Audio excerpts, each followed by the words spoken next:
Il y a une question que personne ne se pose vraiment, pas parce qu'elle est difficile, parce qu'elle fait trop mal. Combien de fois dans ta vie t'es-tu arrêté devant une porte que tu n'as pas osé ouvrir, une opportunité, un investissement, un projet, une décision, et tu as reculé, tu t'es dit « ce n'est pas le bon moment, je ne suis pas encore prêt ». Et si ça ne marche pas, tu t'en souviens? Parce que cette porte, elle existe toujours dans ta tête, et elle te coûte quelque chose, que tu ne vois pas sur aucun relevé bancaire. Elle te coûte ta vie.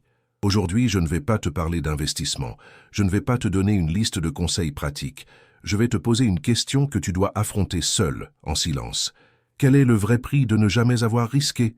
Imagine un homme, on va l'appeler Thomas. Thomas a 38 ans, il travaille depuis 15 ans dans la même entreprise. Il n'est pas malheureux, il n'est pas heureux non plus, il est stable, il y a 8 ans. Un ami lui a proposé d'entrer dans un petit projet immobilier. Peu d'argent à l'entrée. Potentiel solide. Thomas a réfléchi 2 semaines. Il a pesé le pour et le contre. Et il a dit non. Aujourd'hui, cet ami a acheté 3 appartements de plus. Il ne travaille plus pour quelqu'un d'autre. Il choisit ses horaires, ses vacances, ses projets. Thomas, lui, a toujours son emploi stable. Il a toujours son appartement qu'il rembourse encore 18 ans. Et chaque matin, dans le métro, il pense à cette porte qu'il n'a pas ouverte. Pas parce qu'il regrette l'argent. Il regrette la version de lui-même qui aurait pu exister. Voilà le paradoxe que personne ne t'explique. On t'a appris à avoir peur du risque, depuis l'enfance. Ne prends pas de risques inutiles. Il vaut mieux tenir que courir. Sécurise d'abord, tu verras ensuite. Ces phrases ont été construites brique par brique dans ton esprit, par tes parents, tes professeurs, ton entourage.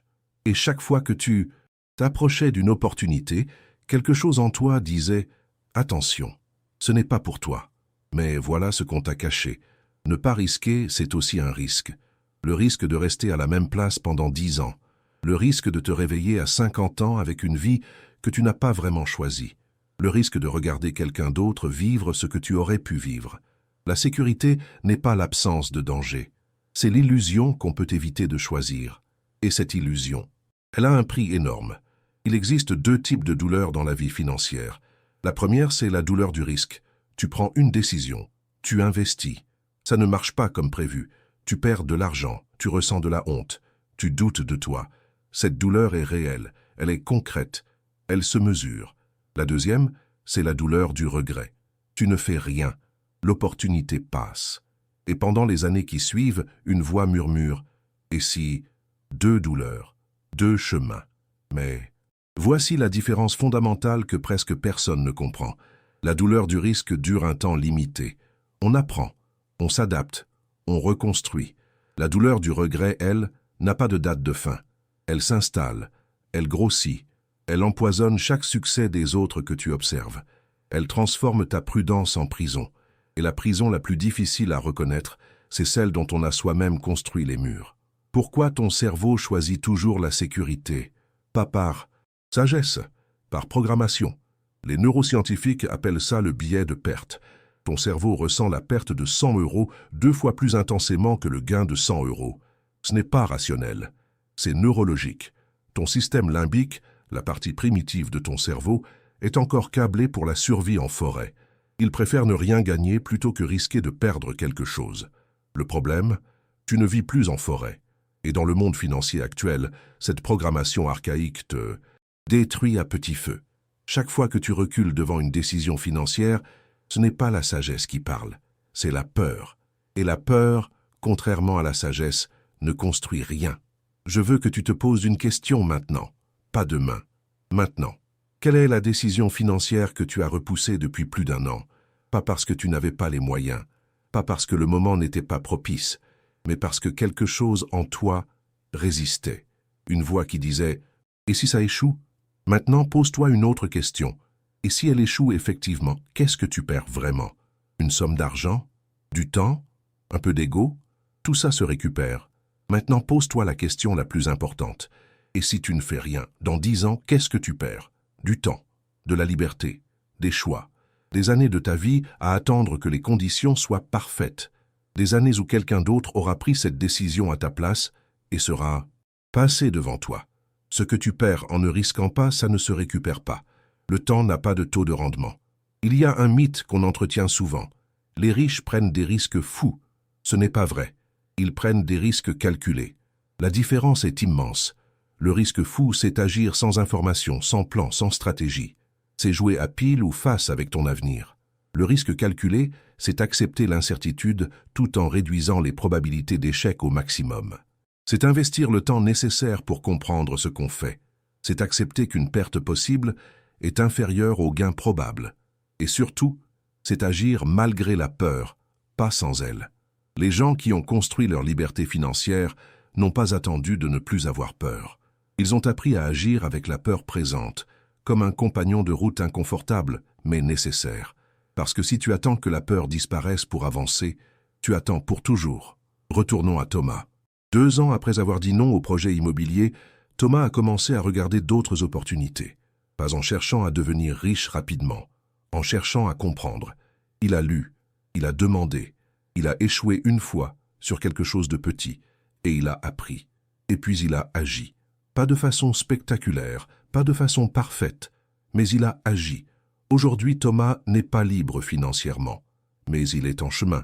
Et ce qui a changé n'est pas son compte en banque, c'est la façon dont il se regarde dans le miroir. Il a arrêté de se voir comme quelqu'un qui attend. Il a commencé à se voir comme quelqu'un qui construit. Et ça, aucune garantie de sécurité ne peut te donner ça. Le vrai coût du refus de risquer n'est pas financier, il est identitaire. Chaque fois que tu recules devant une décision importante, tu envoies un message à ton inconscient. Je ne suis pas capable. Ce n'est pas pour moi. Je dois attendre que quelqu'un m'autorise. Et ton inconscient obéit. Il commence à filtrer les opportunités, à ne plus les voir, à justifier l'inaction avec des arguments de plus en plus élaborés. C'est ce que j'appelle la prison dorée de la prudence. Elle ressemble à de la sagesse de l'extérieur. Elle ressemble à de la survie de l'intérieur. Alors comment sortir de cette prison? Pas en prenant des risques inconsidérés, pas en dépensant tout ce que tu as sur un coup de tête, mais en répondant honnêtement à ces 3 questions. Première question. Quelle décision financière tu repousses depuis trop longtemps? Nomme-la, écris-la, rends-la réelle. Deuxième question. Qu'est-ce qui se passe dans le pire des cas si tu agis? Et surtout, est-ce que tu pourrais survivre à ce pire des cas? Dans la grande majorité des cas, la réponse est oui. Troisième question. Dans 10 ans, qu'est-ce que tu regretteras davantage? Avoir essayé et échoué ou n'avoir jamais essayé? Si tu réponds honnêtement à ces 3 questions, tu n'as plus besoin que quelqu'un te donne la permission. Tu sais déjà ce que tu dois faire. La liberté financière ne commence pas dans un compte d'épargne. Elle commence dans la décision de refuser de laisser la peur écrire ton histoire. Tu peux perdre de l'argent. Ça se récupère. Tu peux échouer dans un projet. Tu recommences. Tu peux te tromper de stratégie. Tu ajustes. Mais tu ne peux pas récupérer les années passées à attendre. Tu ne peux pas récupérer les versions de toi-même que tu n'as jamais laissées exister. Tu ne peux pas récupérer le temps où tu regardais les autres avancer pendant que tu calculais si tu étais prêt. La plus grande perte financière de ta vie n'est peut-être pas un investissement qui a mal tourné. C'est peut-être tout ce que tu n'as jamais osé construire. La question n'est pas « Est-ce que je dois prendre des risques ?» La vraie question est « Quel risque est-ce que j'accepte de vivre avec pour toujours? Celui d'avoir essayé et d'avoir appris, ou celui de n'avoir jamais su qui tu aurais pu devenir ?» C'est toi qui réponds. Et tu réponds à chaque décision que tu prends ou que tu évites. Si cette vidéo t'a fait penser à une porte que tu n'as pas encore ouverte, laisse un commentaire en dessous. Dis-moi quelle est cette porte, parce que la nommer, c'est déjà commencer à l'ouvrir.